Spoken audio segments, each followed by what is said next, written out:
धनतेरस, जिसे धन त्रयोदशी भी कहते हैं, हिंदू पर्व का एक महत्वपूर्ण दिन है और दिवाली महोत्सव की शुरुआत का प्रतीक है। इसे कार्तिक माह के कृष्ण पक्ष की त्रयोदशी को मनाया जाता है। धनतेरस का विशेष महत्व धन, सुख, समृद्धि और अच्छे स्वास्थ्य की कामना से जुड़ा हुआ है। इस दिन माता लक्ष्मी और भगवान धन्वंतरि की पूजा की जाती है। मान्यता है कि इस दिन सोना, चांदी, बर्तन या नई वस्तुएं खरीदने से घर में धन और सौभाग्य की प्राप्ति होती है।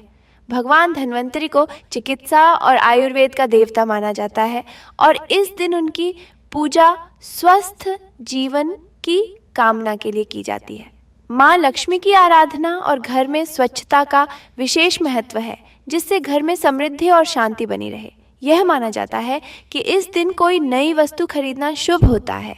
धनतेरस पर दिए जलाने की परंपरा भी है, जो नकारात्मकता को दूर करने और सकारात्मकता का स्वागत करने का प्रतीक है। तो आइए भक्तों, अब हम धनतेरस व्रत कथा का श्रवण करते हैं। धनतेरस की व्रत कथा के अनुसार एक समय की बात है जब हेम नाम के एक राजा के घर पुत्र का जन्म हुआ। ज्योतिषियों ने भविष्यवाणी की कि राजकुमार की मृत्यु विवाह के चौथे दिन सांप के डंसने से हो जाएगी। इस भविष्यवाणी से राजा और रानी बहुत चिंतित हुए, पर वे भाग्य के आगे असहाय थे। जब राजकुमार का विवाह हुआ और चौथा दिन आया तो उसकी पत्नी को भी भविष्यवाणी के बारे में पता चला। उसने अपने पति की रक्षा के लिए एक योजना बनाई। उस दिन उसने अपने पति को सोने नहीं दिया और अपने सभी गहने और सोने चांदी के सिक्के कमरे के बाहर ढेर कर दिए। फिर दीपक जलाए और मंत्रोच्चार के साथ पूरी रात जागरण किया।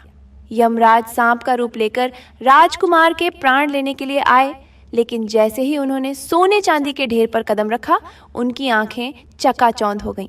यमराज आगे नहीं बढ़ पाए और वहीं बैठकर मंत्रोच्चार सुनते रहे।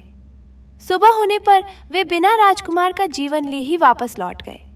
इस प्रकार राजकुमार की पत्नी की भक्ति और यमराज के सम्मान में उसके पति की जान बच गई।